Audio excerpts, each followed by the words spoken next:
Welcome to LFPL's At the Library series, an ongoing podcast featuring author talks, programs, and events at the Louisville Free Public Library. For more information about upcoming events, visit us online at www.lfpl.org/upcoming-events.htm.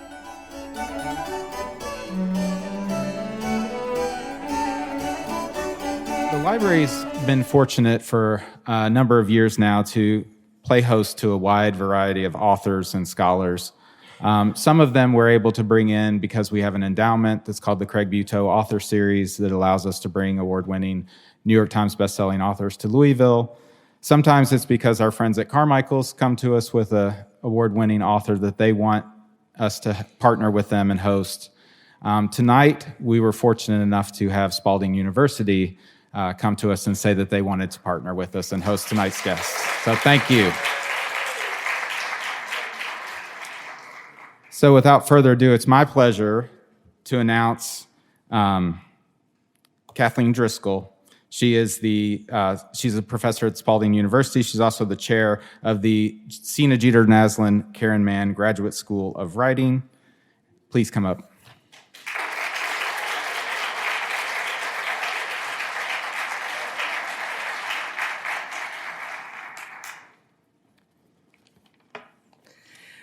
Well, this is pretty thrilling. Thank you all for coming out, and you're in for a wonderful evening, I know. I don't want to be redundant, but I do want to thank the Louisville Free Public Library for offering us this warm space to have Professor Jeffers come in and talk all about her marvelous book this evening. This is our MFA residency. We're in town from Saturday to Saturday. So we have students, MFA and MA and creative writing students coming from all over the country.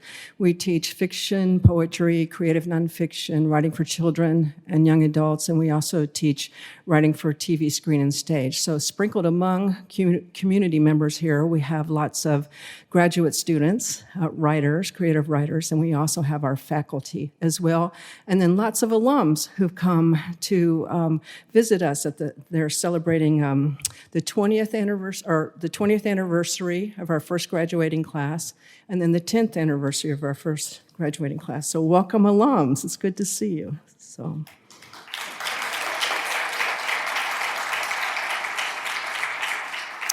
I also want to thank Carmichael's, Louisville's independent bookstore. They do so much for local writers and readers that we are forever indebted to them. So let's give them a big hand.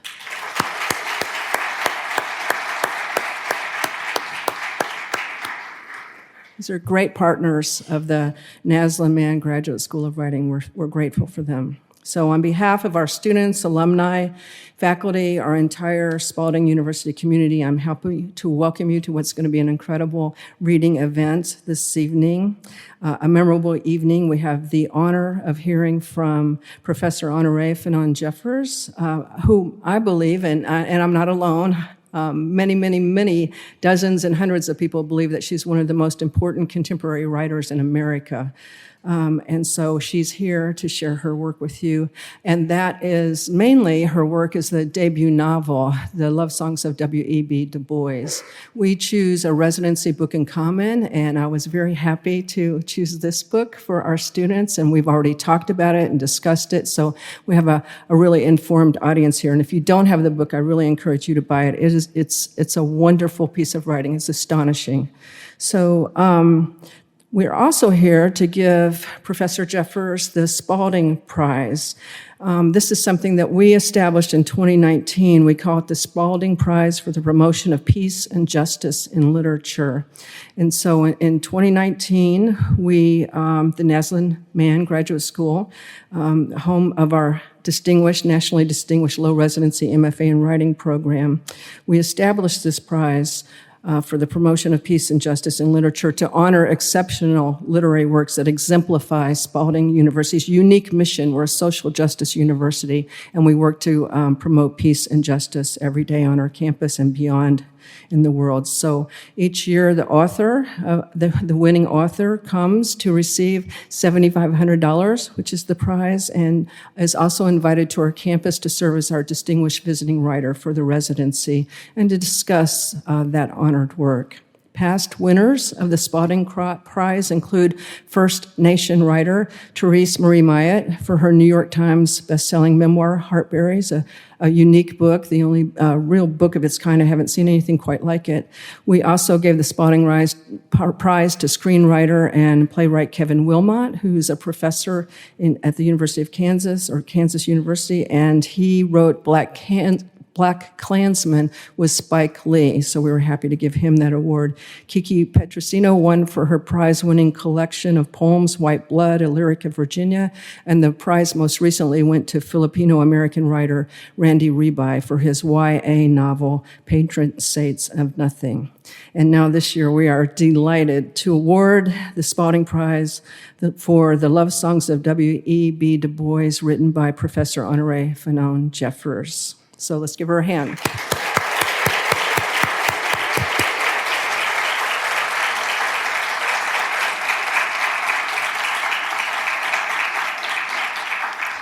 The Love Song of W.E.B. Du Bois has been received with enormous warmth and enthusiasm across the country. The LA Review of Books has called Professor Jeffers' novel a masterpiece. I've seen dozens of similar accolades across the country, across the world, in important newspapers and journals. The Love Songs of W.E.B. Du Bois has won many, many critical awards and honors. It was named the winner of the National Book Critics Circle Award for Fiction. It was selected as an Oprah Book Club selection.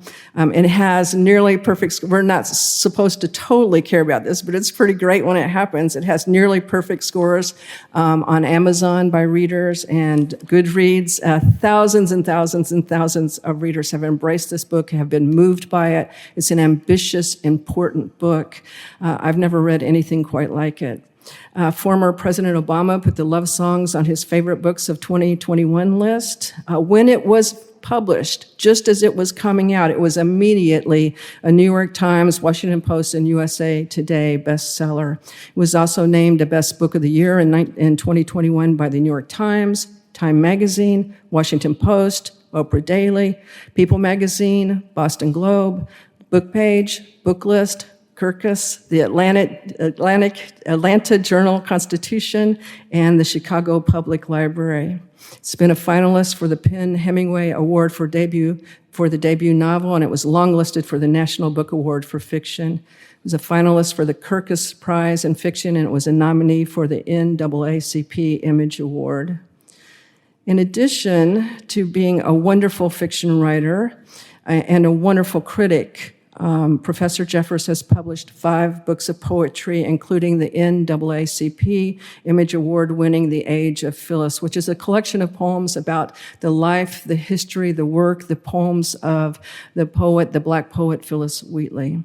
And The Age of Phyllis was a finalist for the George Washington Prize, the Los Angeles Times Book Award, Oklahoma Book Award, and many, many other awards. It was also listed as one of the best poetry books of 2020 by Library Journal, and also it was one of NPR's best books of 2020. And not least, this is a really wonderful honor, it was the Conference Common Read for the academic year 2021 by the Society of Early Americanists. So Professor Jeffers has taught at the University of Oklahoma since 2002, and she holds the Paul and Carol Daub Sutton Chair in English. And to say that we're delighted to welcome Professor Jeffers and to give her the Spalding Prize and to also hear her tonight would be a gross understatement. So please help me welcome to the stage Professor Honorée Fanonne Jeffers.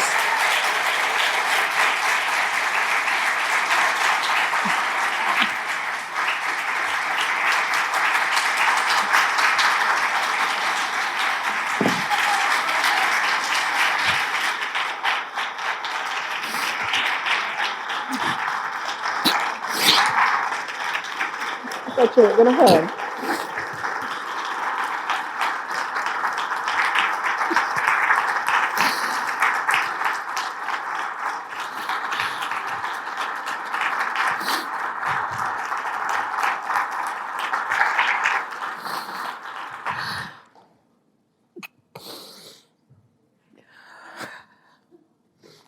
hear my late mother in my head saying, "Woman, get yourself together." Mama passed away on October the 15th. And this book, for people who have read it, you know that I dedicated it to Mama.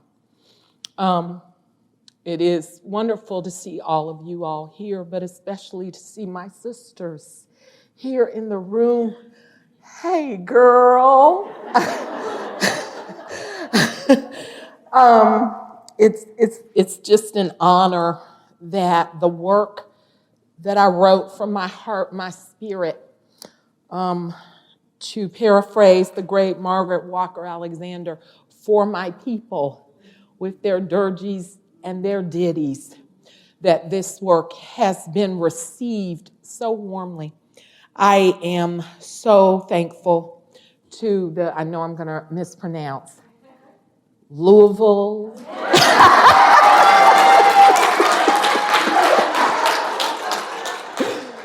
Free Public Library, to Spalding University, to Professor Kathleen Driscoll, my sister Angela Jackson Brown. Did I say that? Okay, because I'm always like, what comes before the hyphen, what comes after? I'm just really, really grateful to be here. And my heart is so full. It's been a very difficult 3 months when I came and took over Mama's care in Alabama. And then she subsequently passed. And I'm a faithful woman. And I was asking the Lord why I came there to take care of Mama. And she only lasted 3.5 months. And he, she, they answered, "This is the land of your ancestors. You are supposed to be here on the red clay, and your mother called you here."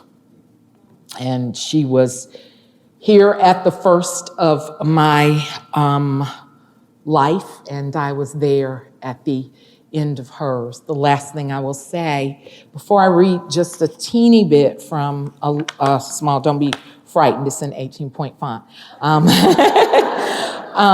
from an essay in progress, is that I am named Honorée Fanonne because Mama had a degree in French literature from Spelman College. She was not only the first person in her family to go past elementary school, she was the first person in her family to go to college, a beautiful, dark brown-skinned woman. And I am her darkest child. She used to call me Mama's little representative. And I wrote this book and made sure when I was interviewed, people kept trying to make, who I love Lydia, and I hope people who read the book love Lydia, but people kept trying to make this Lydia's story. And I said, no, this is the story of deep, dark brown skin, Black women who are not celebrated. And this, and even Lydia says that dark brown skinned women are the prettiest people. And so I wanted to do that because I remember when I was a little girl and Mama would tell me the stories about how her relatives, who then came to her funeral and pretended they loved her so much, how they would call her ugly and how they would talk about her. And then she became the first person not only to go to college, but to earn a doctorate. And so I wanted to make sure that women like Mama were honored, because we're not just good at frying chicken and taking care of other people's children. We are brilliant. We are those who tend the stories in our community. And so I wanted to just read a little bit from this essay in progress that's called The Black Woman's Kitchen Table Epic. And then I'm going to read from, make sure y'all not rolling your eyeballs at me to sit on down. So I won't be up here too long, but then I'm going to read from one of my favorite portions of the book, which is about Jolene and J.W. James. I've been obsessed with domestic interiors all my life. The cramped spaces where I hunkered in corners quiet, trying not to move. If I was wise as a child can be, I would be rewarded with secrets, the knowledge that no other child in my family possessed. It's easy to infuse these quotidian moments with meaning, though at the time I didn't have the words. I only was impatient with the goings-on of other children, their games, and their fascinations. In the earliest memory, I'm sitting in my auditorium at R.N. Harris Elementary School in Durham, North Carolina. I was next to a little brown girl who was perfect to my mind. Her skin was darker than my own, her eyebrows two defiantly arched wings. Her hair was formed into thick, twisted strands gathered into ponytails. At the end of each ponytail was a neatly tied yarn ribbon of a bright color. We watched Disney cartoons. There were no sounds in the film, but that didn't matter. The children around me were thrilled. Maybe this treat had been provided by the school's principal to give the teachers a respite. For though the children were in the auditorium, we were kindergarten through second grade. There were a very few teachers assigned to guard us. I watched the chocolate girl through quick turns of my head. I didn't grasp why she was laughing like the rest of the children. I didn't find anything in the cartoon compelling. There were no subtitles to read, unlike the French films my father and mother took me to see. In that moment, a great despair erupted within me. Even now, I feel sorry for the child that I was. I don't see any greatness beginning, or even a tiny nobility. Mama picked me up from school. We headed home, and in the kitchen, I followed her around as she made dinner. This was a habit that I'd retained deep into my 30s. Sometimes Mama would stop suddenly when I bumped into her, and she'd chuckle and say, "Excuse me, ma'am, can I get by?" That evening, I struggled to vocalize how sad my afternoon spent in the auditorium had made me, how cut off I'd been from the beautiful little girl that I worshiped. But all I could say is, I don't even like cartoons. Cartoons are stupid. Why did the teachers make me sit there? Why couldn't I go to the library? Maybe I leaned against a cabinet door. I was 6 or 7, so I couldn't have been that tall.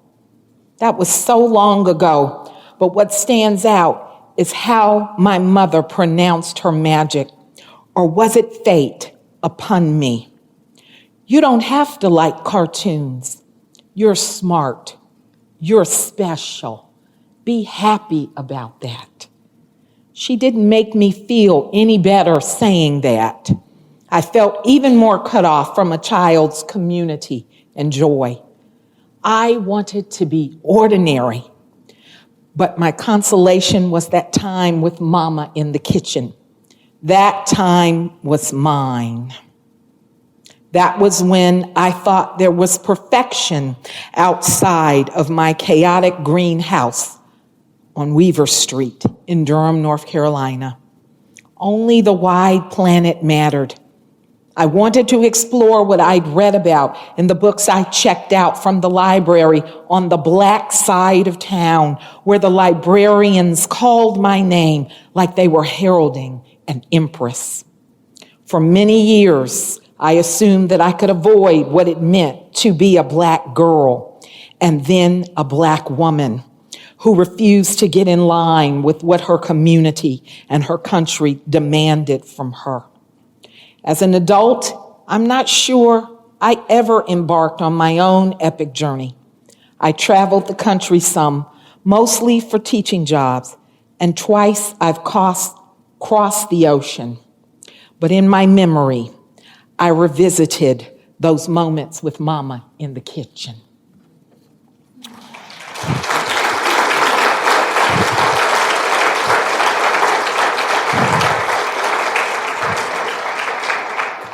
It's still a hot mess, but I'm working on it. So I've never been able to read this entire scene because people are like, read 10 minutes. And that's really hard, when you're reading fiction, because there are these kind of crescendos, right? This kind of arc. And as a poet, I'm always really concerned about what the dramatic arc is.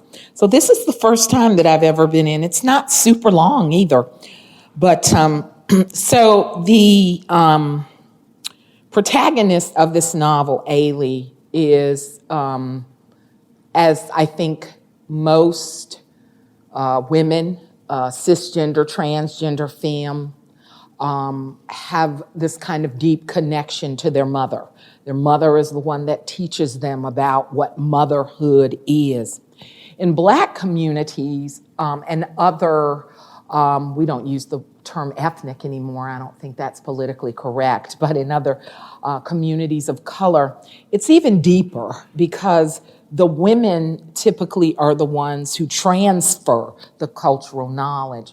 And so Ailey's mom, Belle, is very important to her, even as they kind of have this tug of war going off. And it's really interesting. I can talk about it tomorrow in the Q&A. There were people who did not want Belle in the book.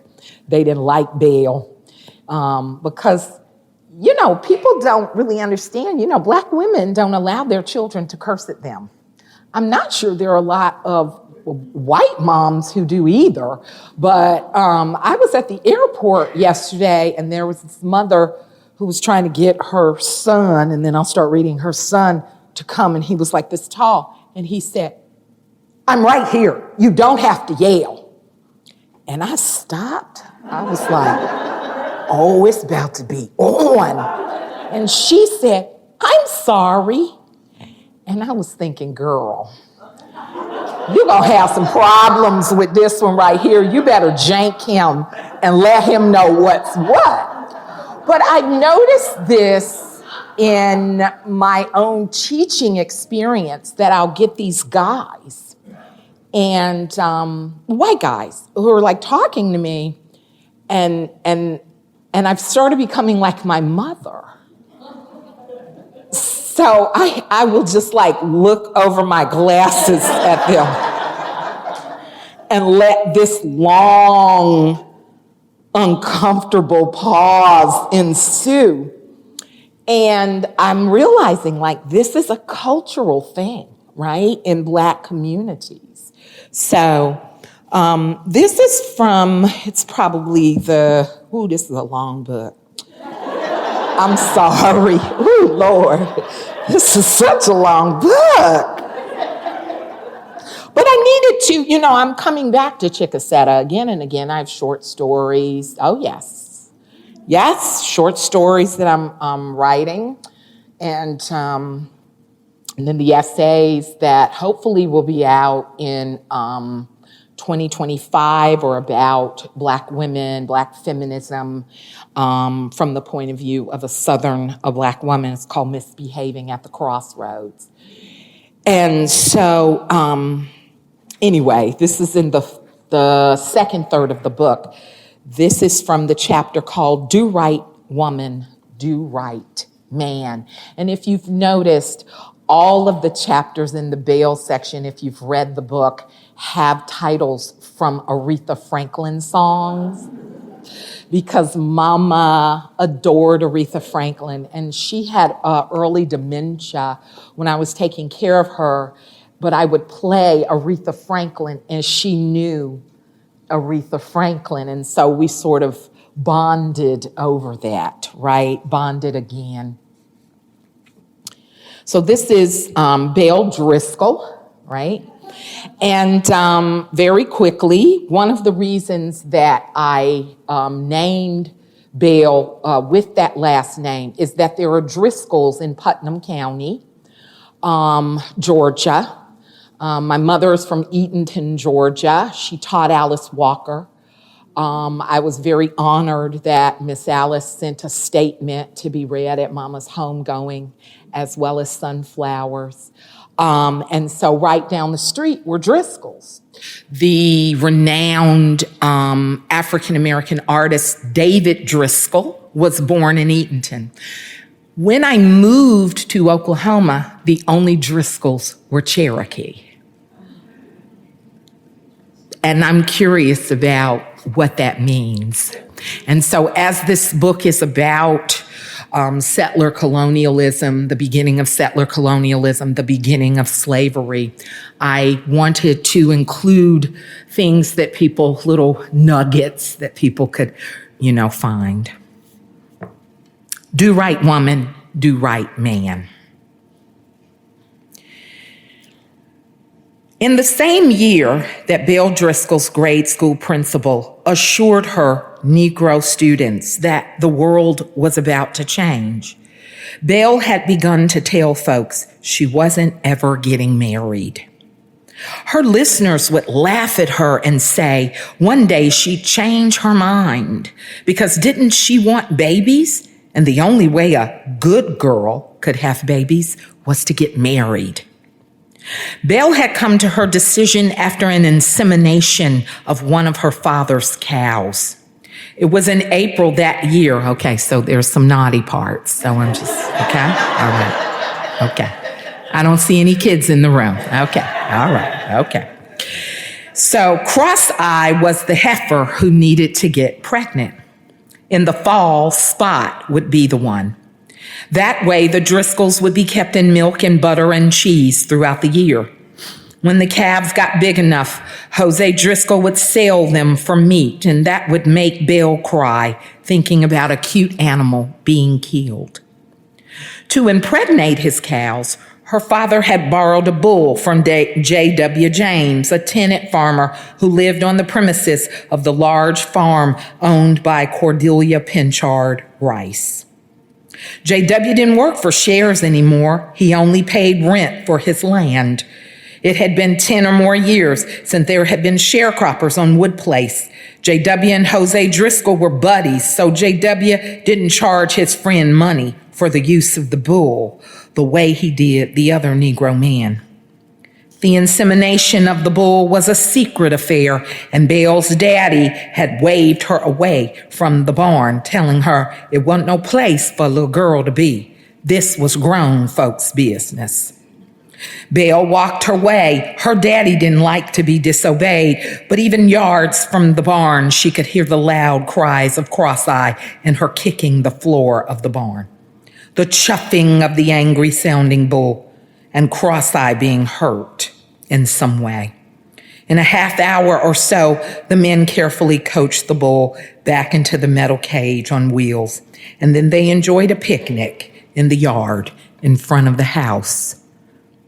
As the men ate their chicken, skipping a little bit, and sipped their mason jars of moonshine, Belle sat quietly on the front steps of her house and eavesdropped.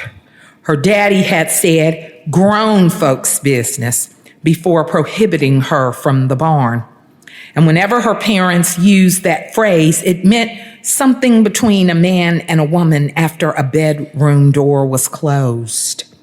Belle wasn't quite sure about the logistics, but if whatever had happened in the barn with the bull and Cross-Eye was the same as between her mama and daddy, she wasn't going to do that, ever. She had witnessed other marital models that concerned her as well, such as J.W. James and his wife. While J.W. didn't appear to be any older than 25, he was in his mid-40s. Jolene, his wife, while 4 or 5 years younger, was prematurely worn down and had let herself go. She was Marini, Black folks know what that means. With skin like red dirt. I'm sorry, white people. There's a lot of little insider stuff in here, right? They're like, what? Marini. She was Marini with skin like red dirt before it's been rained on, or the shade of a ripe peach. Before her 4 children had been born, she'd been a pretty woman, especially by color-struck standards. And J.W. definitely had been a color-struck man. When he'd been courting Jolene, he'd announced to anybody who listened that he didn't like no dark woman, even though he was very dark himself. He liked to tell folks that he had some Cherokee in him, and he wore his curly black hair styled with grease and brushed until it lay down, as if that mattered. Because when J.W. had been born, the midwife had written Negro quite clearly on his birth certificate when she got around to registering the paperwork with the courthouse. In church, Jolene followed behind her husband with her head down, and her long hair was mostly gray in the old lady bun she wore. She'd sit down on the pew with a sigh, but when the elder gave his sermon, Jolie was the first to start shouting. It was the only time anybody saw her with a smile on her face, maybe because J.W. was a well-known cheater, even though he was a church deacon. Colored folks said he could have been head of the church if he didn't have that other woman in town. After all, his granddaddy had been the very first elder of Red Mound Church. J.W. even had 2 children with that mistress who was much younger than his wife. The mistress who left her children alone in the house on Saturday nights so she and her children's father could be seen together at the juke joint out in the woods. Then J.W. got up on Sunday mornings, bathed, dressed, drove back out to Wood Place, and walked to Red Mound Church to praise the Lord. Lord Jesus. I grew up with men like this. Unlike Jolene, the mistress hadn't let herself go. Her figure was slim in the tight-fitting, brightly colored dresses she wore at the juke joint. And J.W.'s taste certainly had changed because the woman was even darker than he was and wore red lipstick on her round, full mouth as if to accentuate that not only was she beautiful, she knew it. Her night brown eyes were luminous, and there wasn't a strand of gray in her straightened, gleaming hair. The folks in town said J.W. wasn't the first man to step out on his wife, but the problem was he didn't have no shame with it. That he acted like the mistress in her tight, bright dresses was in fact a second wife, as in the old ways of matrimony back in African times. Because J.W. not only was with the woman at the juke on Saturdays, after a few years, he began to stay overnight at her house in Chickaseta's Negro neighborhood, Crow's Roost. But then came that night when J.W. did not arrive in Crow's Roost. The morning when he did not walk down the steps of the tiny house of his mistress who worked at the factory in town. And another night, and another morning, and those dark and light intervals added up to 2 weeks. The mistress could not call her lover because in the late 1950s, there were only 2 Negroes in town who had phones installed in their homes. Dr. Tompkins and Miss McClendon, who become the principal of the recently constructed colored high school. Those phones were only for show, though. Because if nobody else Negro had a phone, who was going to call the doctor and Miss McClendon? It was a Saturday morning, but the mistress of J.W. dressed for the night. Though this time she didn't leave her children at home while she rode out to the juke joint. Instead, she packed the 2 children into the car that she had borrowed from a neighbor and drove out to the 25 acres that J.W. worked on Wood Place. She told her children, "Come on and get out the car." She had dressed them in church clothes, And the three of them walked up to the door of the house that J.W. had built his wife in the 3rd year of their marriage after they had moved out of the house with his parents. Jolene would tell the story to Belle's mother, Miss Rose Driscoll, who was her best friend and whose first Christian name actually was Miss, so that white folks had to respect her even when they didn't want to. When I was a little girl, there was a Queen Esther Culp. There were people named Sir. There were people named Queen. Our people are so great. When Jolene opened the door and saw the mistress, she wasn't mad. She didn't think about fighting this tiny, wasted, long-legged woman who didn't look as if she had labored to push 2 children out of a little bitty hole. Jolene had churned.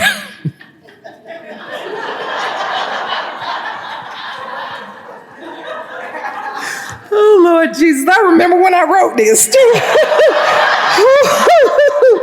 Oh, Lord. Oh, Lord. Jolene, I'm turning into an old black church lady. Jolene had churned away her anger in the early years of her marriage, back when she, too, had a waistline. When her breasts had stuck out in expectation of the good-looking boy who became her husband. Even after her first child had been born, she and J.W. had sneaked in their love when the baby and J.W.'s parents went to sleep. Back then, it had still felt like their courting days. Jolene was pregnant again. This would be her 5th child, and she felt the mistress staring at her belly. There was a hurt look on the woman's face, but Jolene's newest pregnancy had been a mistake, though the loving hadn't been. At her age, Jolene had thought she was going through the change of life early, like her own mother had, so she'd gotten careless. She'd conceived this pregnancy in the aftermath of an argument with J.W. when he'd promised Jolene that he'd do right this time.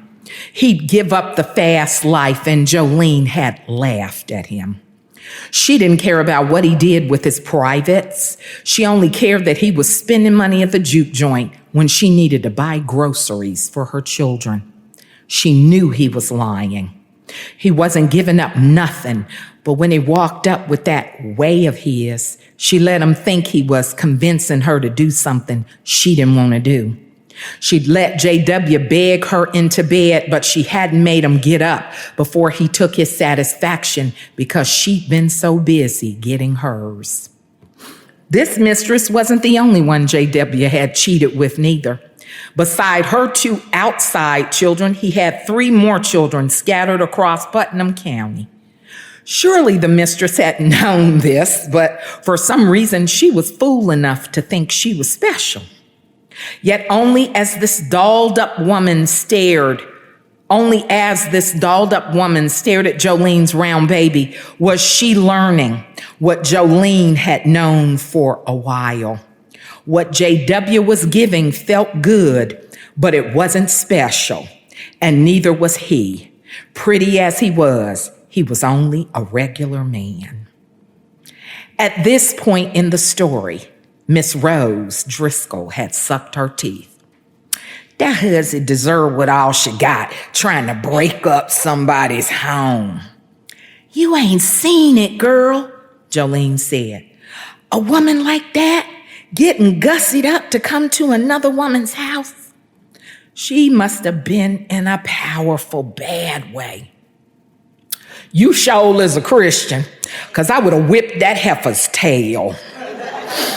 But Jolene didn't propose violence to her husband's mistress. She told the woman and her children, "Come on in, sit down." She offered everybody some pie and cut her own self a slice so the mistress wouldn't think somebody was trying to put some roots on her. You can't eat at everybody's house, y'all know that.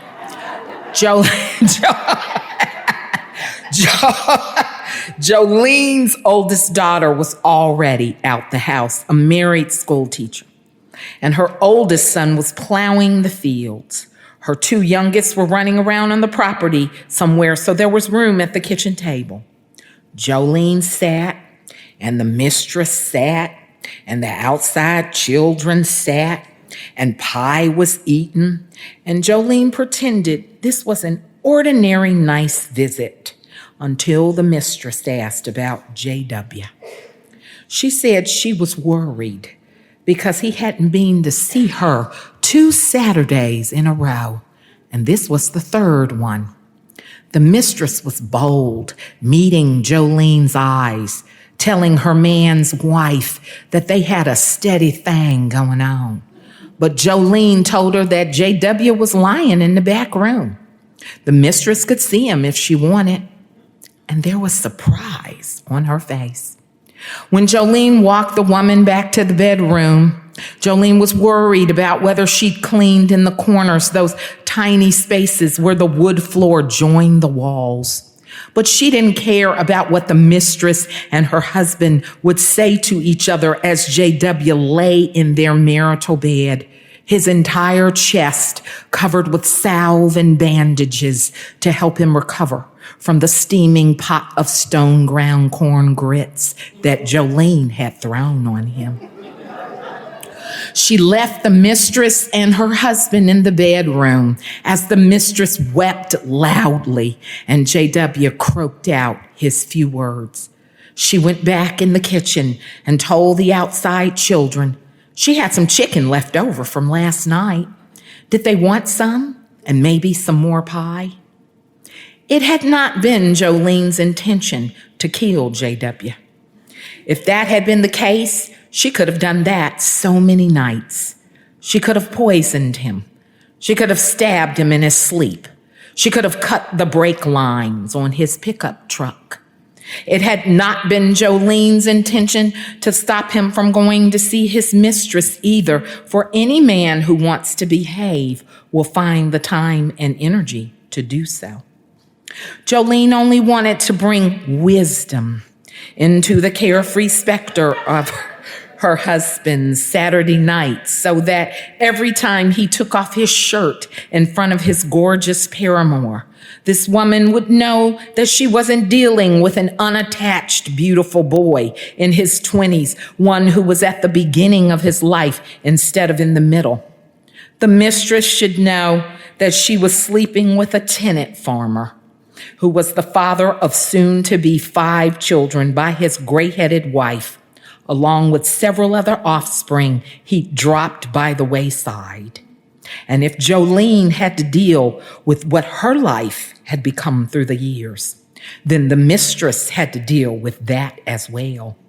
No one in this situation could be free. Until her husband died, Jolene would remain with her husband, whether or not J.W. decided to stop cheating on her. That's what Negro women did. They remained.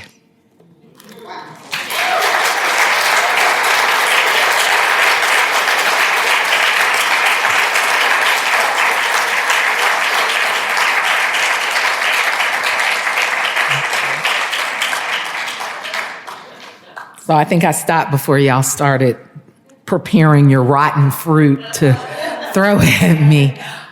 So this is the question and answer period. Okay. They're asking folks to go up to the microphone. All right. Can you hear me? I can. Okay. First of all, oh my gosh, thank you for such an amazing book. Thank you for saying that, for affirming me. The one thing, and I'm a third of the way through, and thank you Okay. for reading it. That was amazing.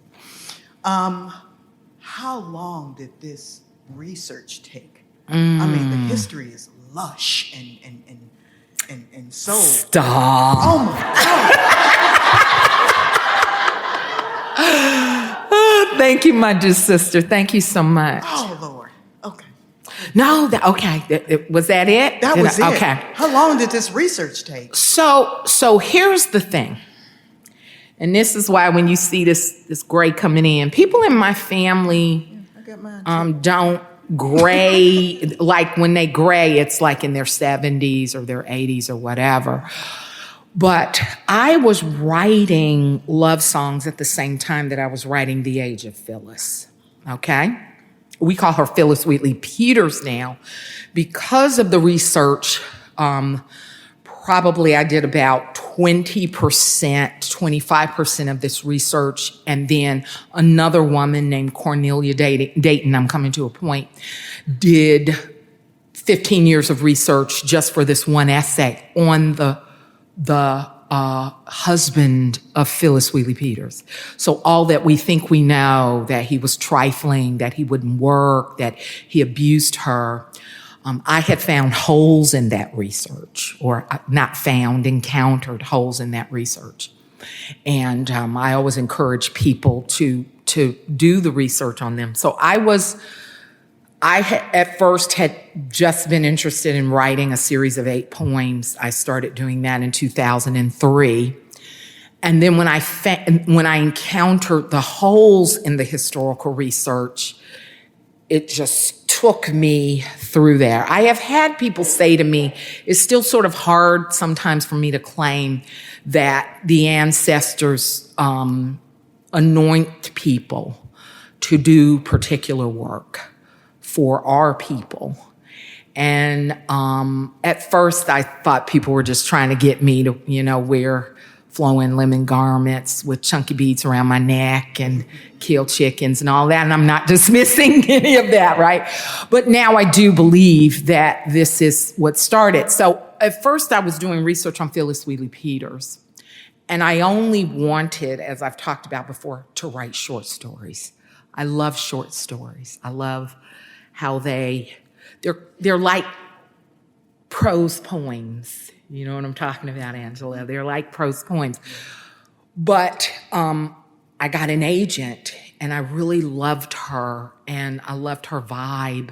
And she was, very honest about the fact that nobody made money with short stories. You had to have a novel or two. No one except Alice Munro, who we all, I worship Alice Munro, right? And so I wanted to keep her. And so I lied to her that I was going to write a novel.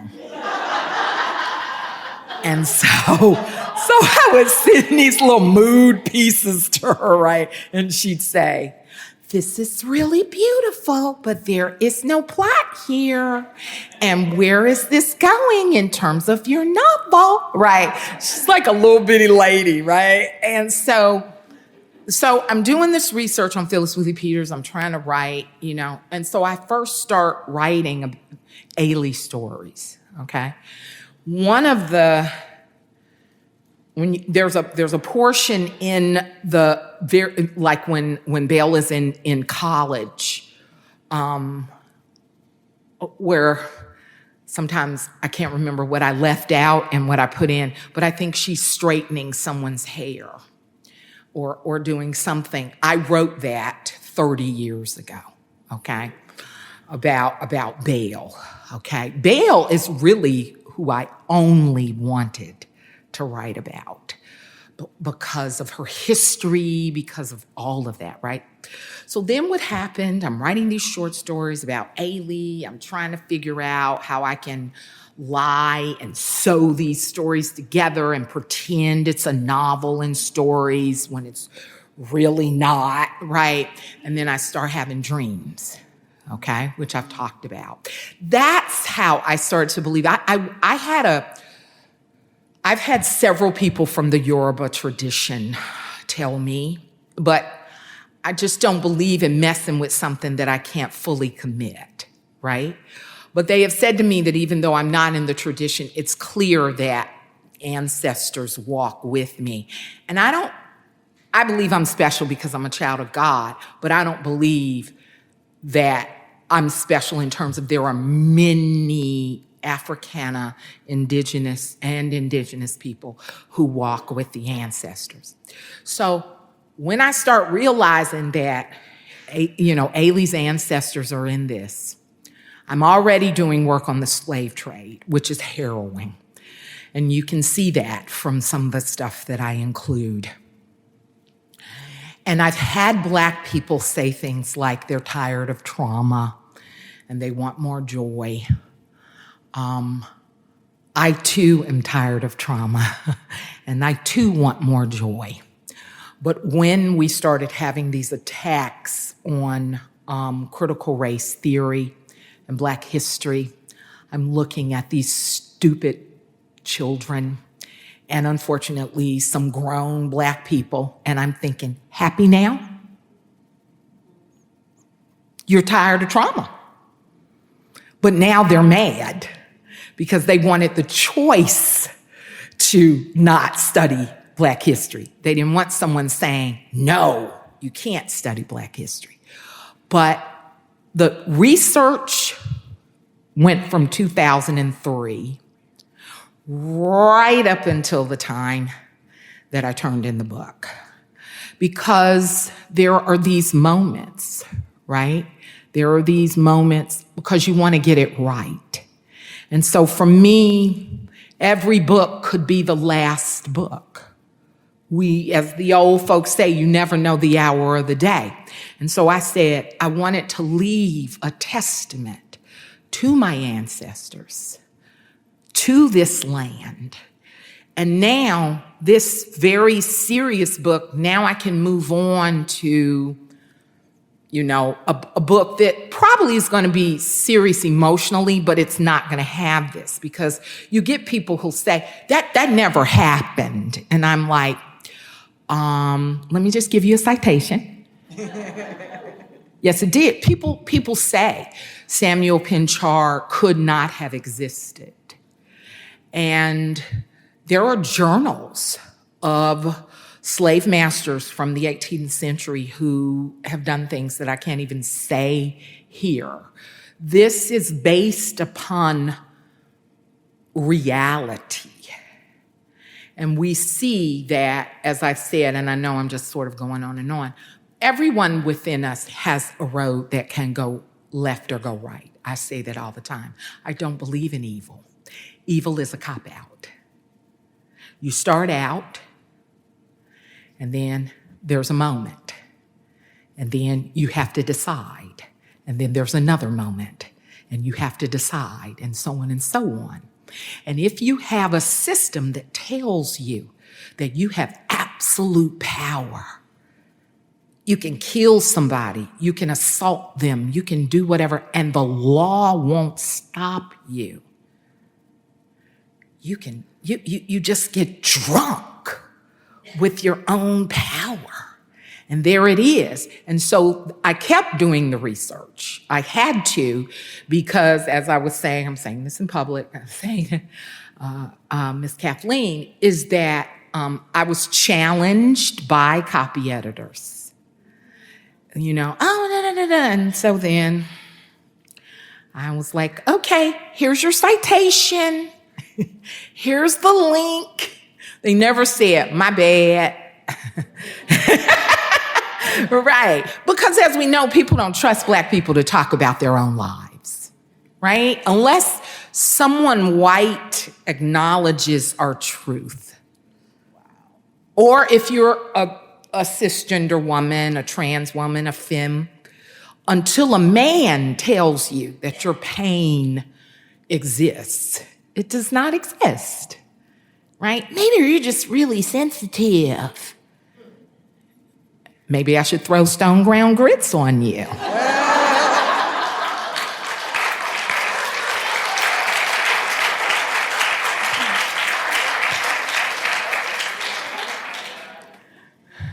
Good evening. Hello, my sister. Hi, I'm Dr. Cicely Cottrell, Associate Professor of Criminal Justice at Spalding University. Well, my goodness. Thank you. Associate means tenure. Yes, ma'am. Yes, ma'am. Excellent. And chair of the program. Oh, there you go. My colleague, Kathleen Driscoll, invited me here, and I'm grateful to, so I want to say I'm not familiar with your work. That's all right. I learned of you through Kathleen, and so I am going to read your book. Thank you so much. You're If it welcome. wasn't for Miss Oprah, I mean, I say, first I thank God, and then I thank Miss Oprah. Yes. And people sort of laugh at that, but she was the one that sort of put her, you know, put her hand on it, right? And so then people were like, because when I was trying to get people to read the book, on the Instagrammers, the bookstagrammers, they were like, girl, I love you, but ain't nobody reading no book this long. And then Miss Oprah, and they were like, okay, right? So keep on going. Yes. So the title of the book definitely struck my attention because I am a fan. I admire W.E.B. Du Bois a great deal, and I teach his writings to my students. And so I had this pleasure of visiting Yale University this summer to read some of his original writings that they have on archives. And there's this quote that struck me, and I wanted to read it to you. Okay. Short quote, and ask you I have a question about how I relate, how you guys, so it's the statement that he wrote in A Pageant in 7 Decades.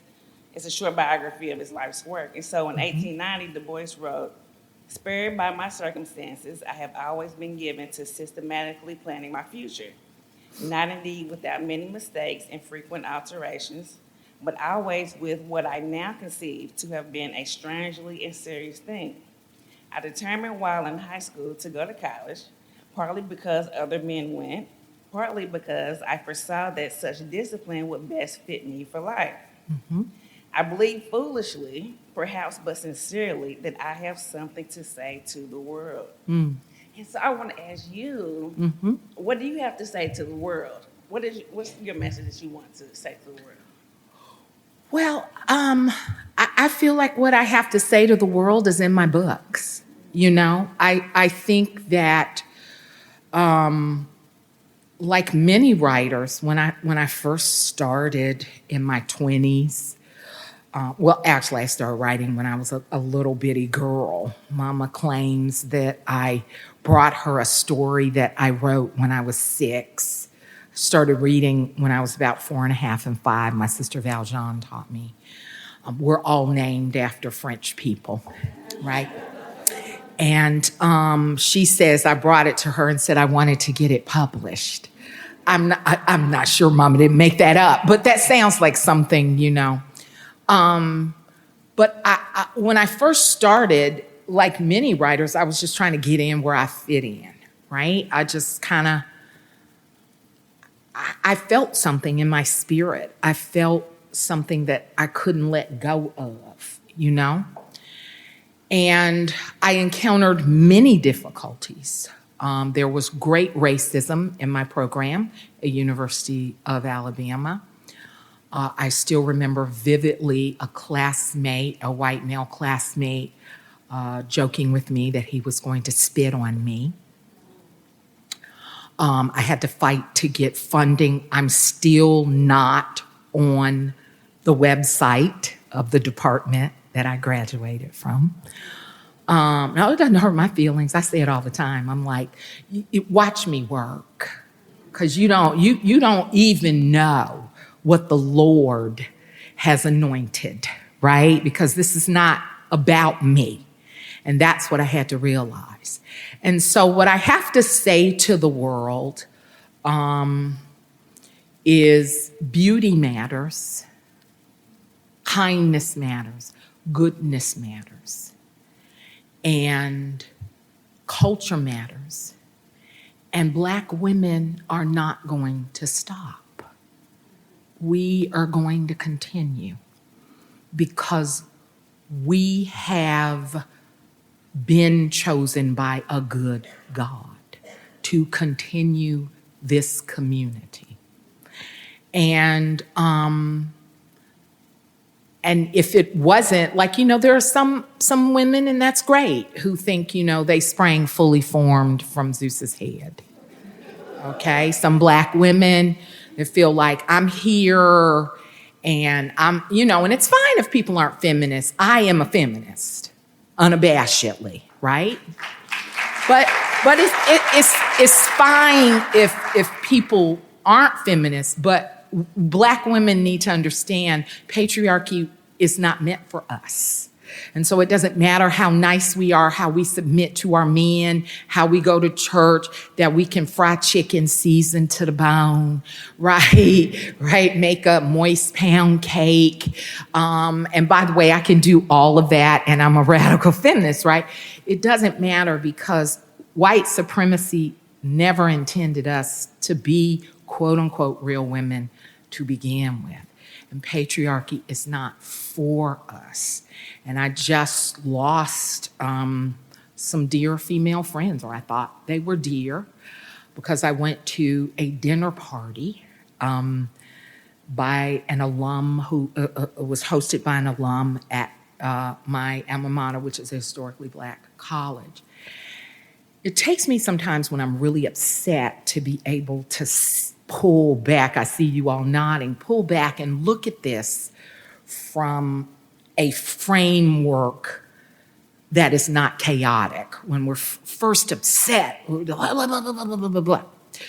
So I go to this dinner party, all Black people, and none of the women are being served, right? Only the men are being served. So I'm here, I had on my Fluvox, right? And my Diane von Furstenberg wrap dress, which I'll be wearing tomorrow for the Q&A. And and I had beat my face and washed my hair.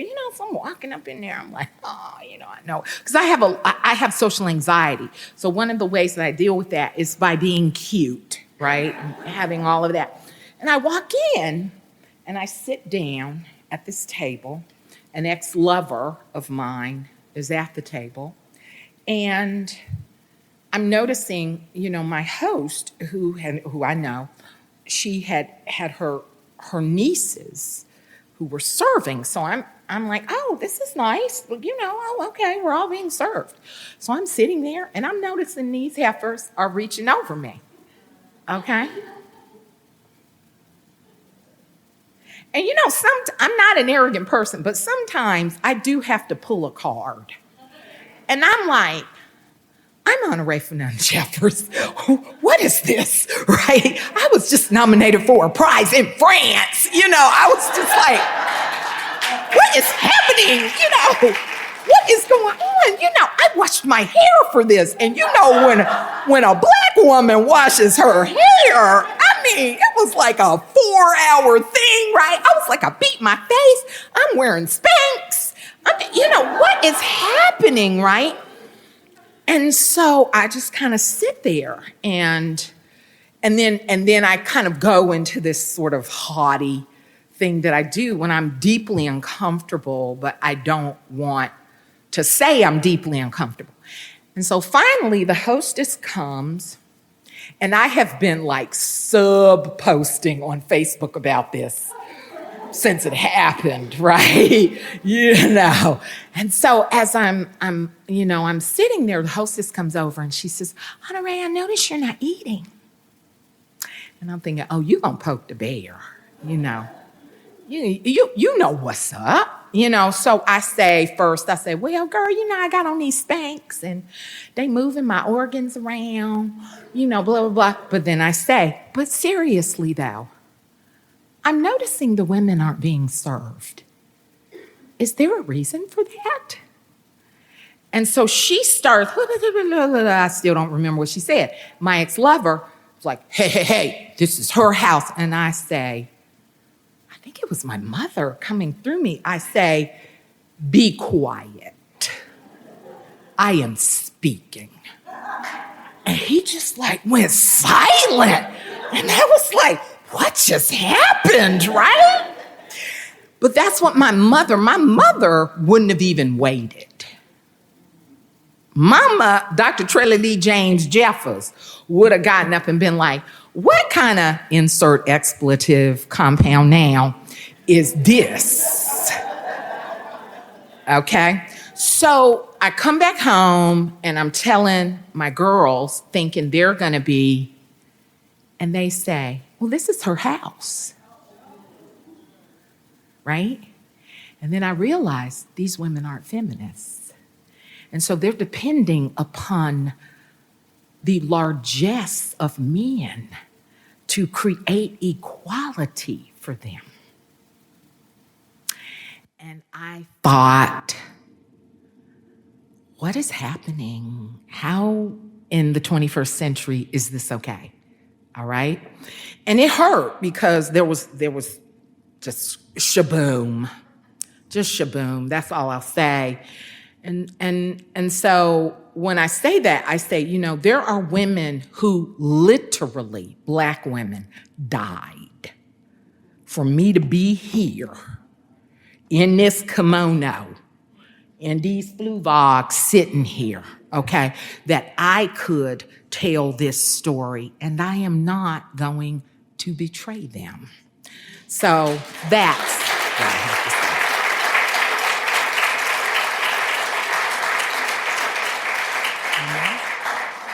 Okay. Anyone else? And if not, I can go. I know some people are going to want to talk in the book thing. Let me just say, don't be mad. I'm not hugging.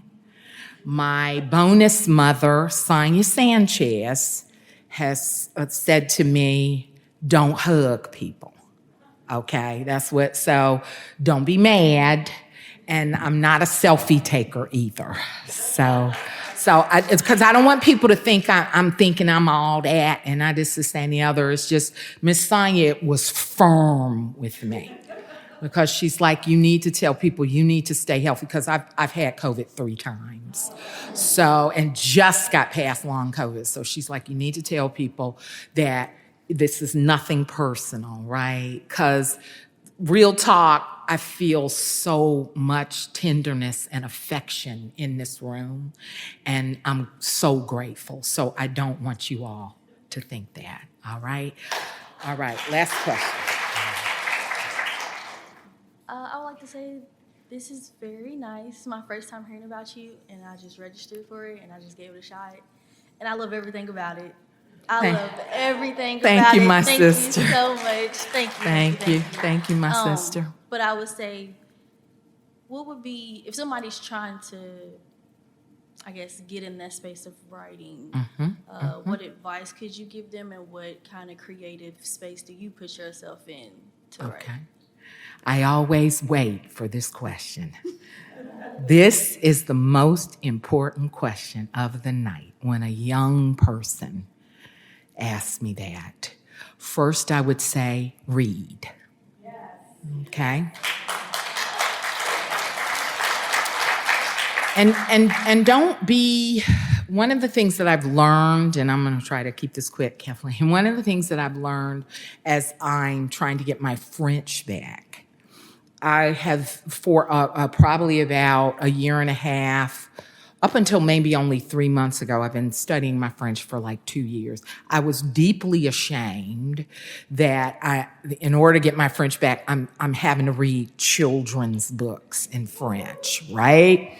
I know a lot of people have problems with Dr. Seuss, and rightly so, but I grew up with Dr. Seuss, so, hop on pop in French, green eggs and ham, which is what œufs verts et jambon, right? Or whatever, right? And so one of the things that I've learned is that as an English teacher for a while, I was like, I'm coming to a point, I'm long-winded, is that I thought, you have to read serious books. This was when I was in my 30s or whatever. All reading is good reading. Even if you're reading Mama, I'm in Love with a Gangster, okay? Or Hooked on That Thug Love or whatever. It's so funny because on the bookstore grammars, they're like reading all of that. You know what I'm talking about? But you can find like my writing, and there are some really naughty scenes in here. My Aunt Marie read the book and she said, I read the book, darling. She's like a really Christian. I'm Christian, but she's like really Christian. I read the book, darling. There were some very graphic sex scenes in there, and I wish you had told me. I'm thinking, Aunt Marie, you got 3 kids, baby. Okay, and from what I heard, was pregnant when you got married. So stop trying to act like, whatever. Oh my God. Oh, that was recorded. Anyway. Fortunately, Aunt Marie doesn't run in my same circles. So, but you can learn, erotic pacing. You can also learn, and one of the things that has been very gratifying for me is that people will say, this was a very serious book, but I was able to move through it. So I wanted Ailey's portion to be very readable, right?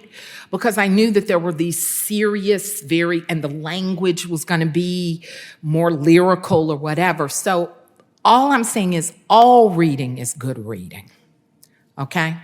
Second of all, any frustration that you are feeling, more famous writers, people who are more famous than I will ever be in my lifetime have experienced frustration, okay?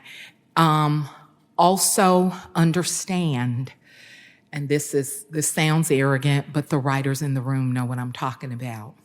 We're a different breed of whatever color, of whatever gender, of whatever age.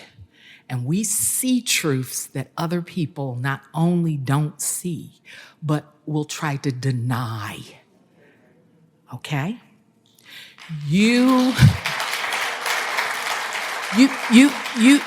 got to know that no teacher, no critic, no reader makes you a writer. You were born a writer. Okay? And so if I've seen, some kids where they're kind of mean in, the beginning classes. I really love to read, and now I hated this class so much, I will never write again. I have tenure. I have full professor. I have endowed chair. So I keep it real because I'm not scared. And I tell my students, if I can make you not want to be a writer, you were never a writer to begin with, okay? Because I have had people tell me that I was a horrible writer. And as Mama used to love to say, one monkey don't stop no show. He might mess it up a little bit, but he don't stop it. So just read and write. And you don't have to write pages every day. As the great Toni Morrison, who I never compare myself to because she was a genius and we were blessed to walk the same earth as she did. She used to say, I don't write every day, but I think about writing every day. So you can write 50 words, 100 words. You look at that and you multiply this much times 365 and you have a book. So just at the risk of sounding cheesy, just believe in yourself. Just believe in your vision. And just believe that everybody who is a published writer was standing in your shoes at one point. All right? All right.